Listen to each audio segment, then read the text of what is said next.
Alors moi je vais vous parler un petit peu de traitement de surveillance active, les bonnes pratiques et surtout comment on intègre l'IRM et les biopsies ciblées pour nos patients qu'on surveille. On va commencer par un petit cas clinique pour un petit peu poser les choses. Un homme qui va très bien, très bon état général, qui est jeune, 52 ans, marié à une jeune femme, 3 enfants. Il est très bien professionnellement, personnellement et sexuellement. Il fait du triathlon, ancien joueur du Stade Toulousain, et il a participé à un programme qui s'appelle l'étude Impact, donc au-dessus des PSA de 3 en fait. Il participait à une étude dépistage, donc il a bénéficié de 12 biopsies systématiques sur un PSA 3, avec pourtant des critères qui n'étaient pas trop inquiétants, mais sur les biopsies systématiques, 2 mm de cancer de Gleason 6 retrouvés, très motivé par la surveillance active. On va bien sûr le mettre en surveillance active, il n'y a aucun critère péjoratif sur toutes ces données. Pourquoi la surveillance active? On ne va pas refaire toute l'histoire, mais on sait qu'il n'y a pas de bénéfice à traiter les patients qui ont des cancers à très faible risque. Et faible risque, c'est l'étude Pivot qui avait comparé observation, qui n'était même pas une surveillance active, à la prostatectomie totale. Chez ce patient, donc, il n'y a pas eu d'IRM, juste des biopsies systématisées. Petite question à la salle. Est-ce que vous avez levé la main, on n'a pas de système de vote. OK pour une surveillance d'emblée, sans autre examen? Personne. Je pense qu'il y a 2-3 ans, il y aurait eu beaucoup plus de mains. Il n'y a pas d'IRM, ça? Pas d'IRM. Est-ce que vous faites des rebiopsies standards immédiates, donc 12 nouveaux prélèvements très rapidement après? Ouais, quelques mains. Rebiopsie immédiate en saturation, vous avez vraiment saturé la prostate, éventuellement par voie transpérinéale? Personne. IRM suivi de biopsie ciblée uniquement si l'IRM est positive? Ah oui, plus de mains. IRM suivi de biopsie ciblée si positive, mais également de systématique? Biomarqueurs, PCA3, MDX, test génomique sur les biopsies, décifère, Polaris, personne. Donc vous faites en effet quasiment tous une IRM, et on voit que ça a déjà intégré nos pratiques, même si ce n'est pas recommandé dans nos schémas de surveillance active. Pourquoi? Parce que vous savez qu'il y a des risques de reclassification qui sont très importants. Ça, c'est des données qui sont maintenant anciennes, qui datent de 3 ans, oui, c'est très ancien. Où on sait que quand on rebiopsie les patients éligibles à une surveillance active, dans 15 à 35%, on va trouver du Gleason élevé, ou alors un cancer de plus gros volume, et donc il va sortir de la surveillance active. Mais c'est plutôt un défaut de classification initiale plutôt qu'une progression. Donc clairement, il faut améliorer la sélection initiale de nos patients. Ça a été montré avec des données de surveillance active et en termes de survie sans traitement différé, de survie sans échec. Et vous voyez que rien qu'en séparant les patients à faible risque des patients à très faible risque, on voit une vraie différence. La courbe bleue reste tout en haut. Et donc quand on sélectionne les patients qui vraiment sont à très faible risque, la surveillance active va forcément marcher. Alors quid de l'IRM et des biopsies ciblées? On sait depuis très longtemps que le fait d'avoir une IRM positive, ça va nous reclassifier nos patients à faible risque. Ça, c'est une étude qui date de 2014, qui montrait que c'était que des patients éligibles à la surveillance active sur des biopsies systématisées. Ils avaient une IRM, un taux de reclassification de 20-30% si l'IRM était négative ou avec un PIRADS 3, mais vous voyez, dès qu'il y a un PIRADS 4, la moitié des patients n'étaient plus éligibles à la surveillance active sur des biopsies qu'on faisait tout de suite. Et quand il y avait un PIRADS 5, 100% des patients étaient reclassifiés non éligibles à la surveillance active. Ça, c'est ce qu'on sait de données biopsies. Par contre, il n'y a aucun niveau de preuve actuellement, comme quoi faire une IRM et des biopsies ciblées en début de surveillance change vraiment la donne finalement. Et ça, c'est l'étude de Klotz. Ça, c'était la publication d'il y a 1 an. Il avait comparé sur les biopsies de reclassification, biopsie standard ou IRM et biopsie ciblée. Et vous voyez qu'au bout d'1 an, sur ces biopsies anniversaires, aucune différence en termes de score de Gleason 7 ou plus retrouvé, 22%, 21% dans les deux groupes. Donc finalement, on va peut-être plus reclassifier, mais ça ne change strictement rien pour nos patients. Excusez-moi, il y a une diapo qui a sauté, parce que Klotz a réactualisé il y a 1 semaine cette série à 2 ans. Et après 2 ans de recul, 50% des patients ont diminué de 50% le risque de reclassification si on faisait cette IRM au départ. Désolé, la diapo a sauté, c'est tout récent. Mais en tout cas, voilà, on a le premier niveau de preuve qui nous montre que c'est vraiment intéressant de faire une IRM des biopsies ciblées dès la sélection de nos patients pour la surveillance active. Les biomarqueurs, ils sont tous prometteurs. Ça, il y a plein d'études, il n'y a pas de problème, mais aucun n'a intégré la partie clinique et probablement qu'ils sont en perte de vitesse comparativement à l'IRM et la biopsie ciblée. Alors les biopsies de saturation, personne n'a levé la main. Il y a 5 ans, il y en aurait eu beaucoup plus qui se seraient levés. On a maintenant un niveau de preuve élevé, c'est l'étude SAMS, qui est une étude scandinave, qui a comparé 12 biopsies versus des biopsies en saturation avec des biopsies de la zone antérieure sans IRM. Aucun bénéfice à faire ces biopsies de saturation. Là encore, l'IRM et les biopsies ciblées prennent le pas. Quelle surveillance idéale? C'est que des consensus d'experts.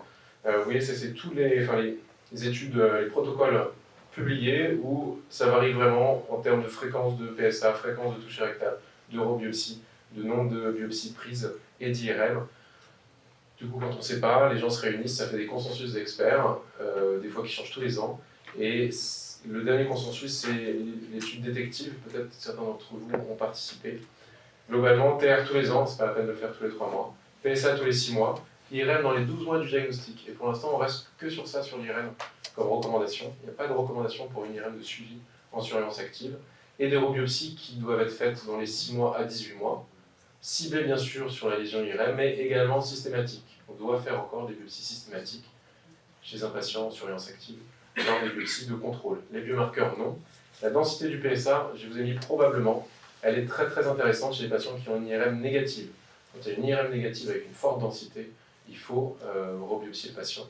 Et c'est un patient qui, malgré une IRM négative, est à risque de cancer quand même agressif. L'IRM peut-elle à terme remplacer les biopsies anniversaires, les biopsies de contrôle? On le souhaite. Et on veut en effet réduire les biopsies. Il y a des risques infectieux, de morbidité. Aurèle vous en a parlé. Des coûts également liés à ces biopsies et aux hospitalisations que ça peut causer. On n'a pas de niveau de preuve important. Heureusement, les Scandinaves vont encore répondre à cette question probablement.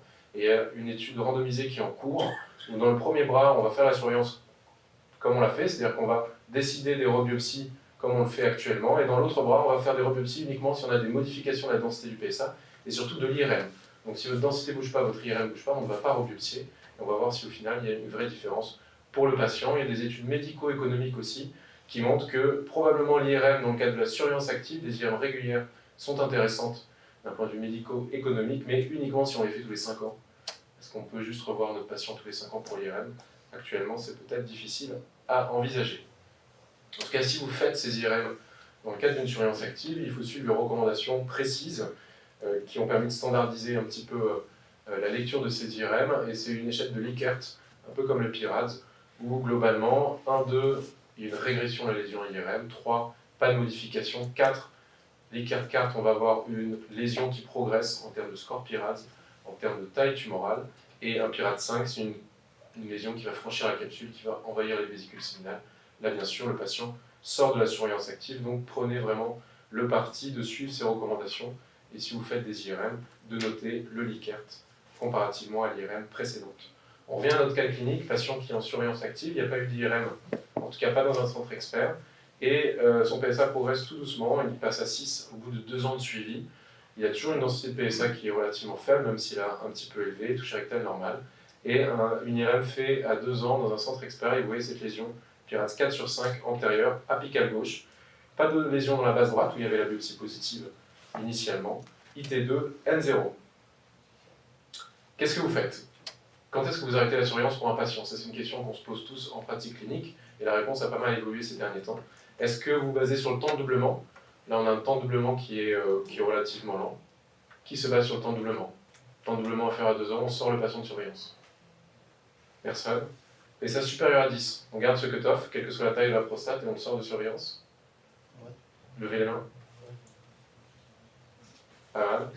Gleason, grade 2, donc Gleason 7 ou plus, sur les rebiopsies, qui sort le patient de surveillance.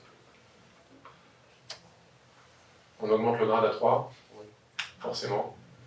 Est-ce que certains vont sortir le patient uniquement si on a un Gleason 6 qui persiste mais qui est plus important? On va avoir 3 biopsies avec 5 mm. Est-ce que pour vous c'est un critère de sortie de surveillance? Il y a quelques mains qui se lèvent. Et modification IRM, là on voit qu'on a une apparition de lésion, PIRADS 4 sur 5. Est-ce qu'on sort de surveillance même sans rebiopsie? Avec rebiopsie. Avec rebiopsie, donc vous basez quand même sur la pathologie. Ouais. Donc tous ces critères étaient des critères en tout cas de sortie de surveillance au début de tous les protocoles. Quand on regarde la littérature, beaucoup d'études et que des écarts, que des différences entre les différents protocoles. Ce qui est consensuel, c'est vrai que c'est l'apparition d'un grade 4, je parle d'ancien grade, donc d'un groupe grade 2 sur la nouvelle classification ISUP.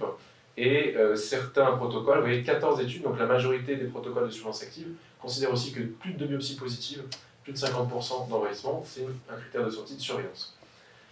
Il y a un consensus, l'étude détective encore, qui fait un peu évoluer les mentalités et qui dit que globalement, en effet, un grade plus élevé, on le sort de surveillance, mais si on a juste des modifications de volume, ce n'est pas un critère suffisant pour sortir le patient de surveillance. Il faut aller rebiopsier et il faut aller chercher cette modification du grade de Gleason.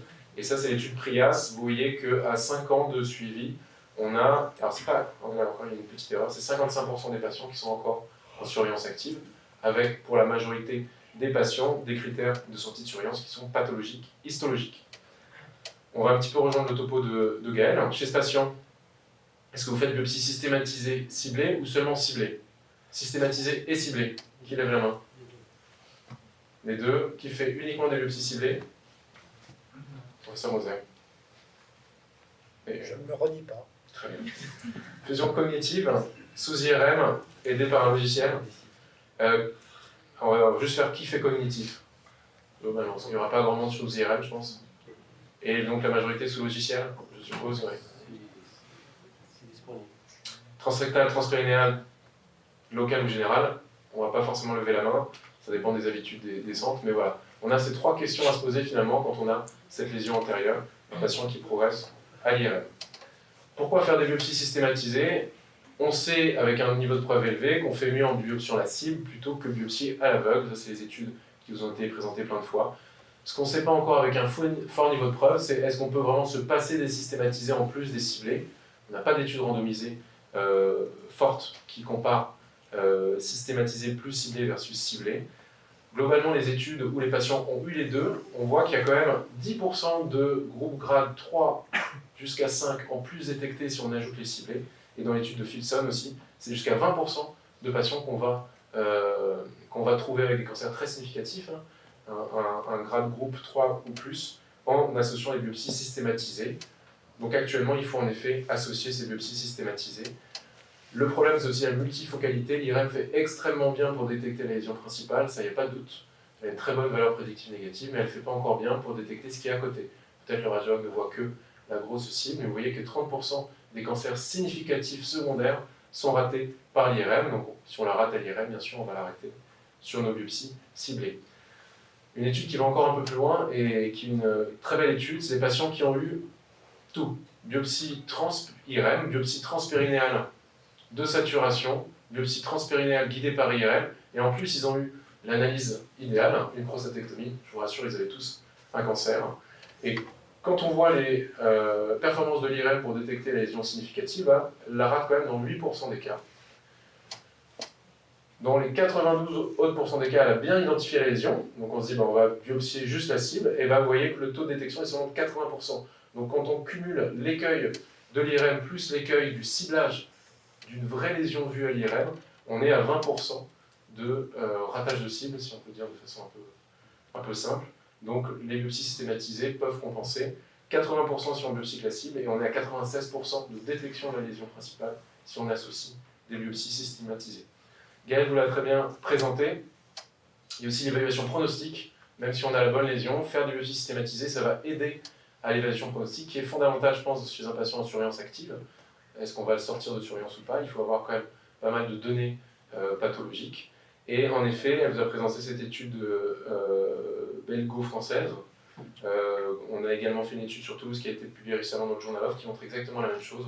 On va améliorer le grading en associant nos biopsies systématisées.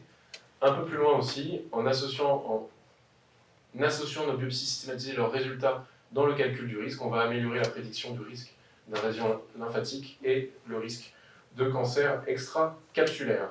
Alors pourquoi les biopsies systématisées? Comme je vous ai dit, le ciblage cognitif, surtout cognitif, est non optimal. On a une courbe d'apprentissage, et ça a été montré par pas mal d'études. Dans cette étude, 39% de détection sur une IRM positive, et en bout d'expérience, 77%. On a un échec de ciblage qui est l'ordre de 3 mm. On va voir les études ensuite, et finalement, comme je vous ai montré, on est seulement dans 80% dans la cible quand on fait une fusion cognitive, problème de direction d'aiguille, et l'impact de la localisation tumorale. Gaël vous en a parlé. Le ciblage ne fait pas bien, en tout cas fait moins bien, pour des lésions qui sont très très très apicales et très latérales en périphérie. Elle est bien sûr exceptionnelle pour les lésions antérieures, mais elle peut rater ces lésions-là qui sont récupérées par les biopsies systématiques. Ça, c'est aussi une belle étude qui est une étude ex vivo des fantômes de prostate, avec des cibles qui ont été faites, et les auteurs ont étudié les différents systèmes de ciblage pour voir si on était vraiment dans la cible ou pas. Globalement, une précision qui est 3 mm, donc pour des petites lésions, on peut vraiment la rater, et ils étaient dans la cible dans 80% des cas. Qu'est-ce qui faisait qu'ils avaient une meilleure précision? C'était des tumeurs qui étaient antérieures, et s'ils utilisaient un logiciel de fusion, avec une fusion qui est élastique et par voie transpérinéale. Donc on est vraiment en plein dans cet atelier pratique. Vous allez vraiment très bien faire en transpérinéal, avec un système élastique de fusion, notamment pour des tumeurs antérieures. Une étude qui est toulousaine, on avait comparé fusion cognitive versus fusion avec Coelis, et on améliore la précision de l'ordre de 4 mm avec une fusion élastique par rapport à la fusion cognitive. On est toujours dans la cible, on est des fois à 3 mm du centre de la cible, mais vous voyez que avec une fusion cognitive, on se retrouve des fois vraiment en moyenne à 4 mm de la cible, donc une lésion de 5 mm, on va la rater en fusion cognitive. Et ce qui est intéressant, c'est que cette précision biopsique a été corrélée à la détection des scores de Gleason 7 et plus. Donc on peut vraiment penser qu'en améliorant la précision, on va améliorer la détection des cancers significatifs. Petit bémol, 85% des ciblages en France en 2016 étaient réalisés encore en fusion cognitive. Gaël vous a parlé de l'étude Future qui a comparé les différents systèmes de fusion. Il y a aussi l'étude Profuse qui a comparé biopsie cognitive versus biopsie ciblée avec logiciel de fusion. Et ce qui est intéressant, c'est ce groupe 3 qui est le groupe surveillance active. C'est un petit sous-groupe, donc les différences ne sont pas très significatives. Vous voyez qu'il y a quand même une vraie différence de détection quand on utilise un logiciel de fusion chez des patients déjà biopsiés qui ont un cancer et qu'on veut réévaluer. Et bon, on va quand même passer de 3% de reclassification à 13% en utilisant un logiciel de fusion d'images. Donc on va améliorer la précision et on va probablement requalifier plus de patients qui ont des cancers agressifs. La voie transpérinéale, Aurèle vous a dit que c'était possible sous anesthésie locale. Tout à fait. Je pense que dans le cas d'une surveillance active, quand vous allez rebiopsier des patients, très intéressant pour des tumeurs antérieures, on a plus de tissus analysés, et ça c'est une étude faite également à l'Oncopole, des patients qui avaient eu un diagnostic de cancer sous biopsie transrectale Coelis, donc il y avait une cible qui avait été biopsiée. On les a rebiopsiés pour une requalification par voie transpérinéale, et dans 40% des cas, on a changé la décision et on est passé sur un traitement radical et plus sur une surveillance active. Vous voyez la différence en termes pathologiques. Hein. La même cible en transrectal et en transpérinéal, on a beaucoup plus de matériel à analyser, et donc on va bien sûr améliorer l'évaluation pathologique pour ces patients. On revient à notre cas clinique, le patient a été biopsié par voie transpérinéale sous Coelis, 6 lésions dans la cible. Il y a également eu deux biopsies dans la zone qui au début était positive avec du Gleason 6, et 2 biopsies étaient positives, on a retrouvé du grade 4, c'était donc un risque intermédiaire favorable, et il a basculé sur une prostatectomie totale, PT3, PN0, R0, Gleason 3 plus 4, donc un patient, grâce à l'IRM et les biopsies transpérinéales de requalification, et ben on a gagné un petit peu de temps, et on a réduit les pertes de chance chez ce patient en surveillance active. Je vous remercie.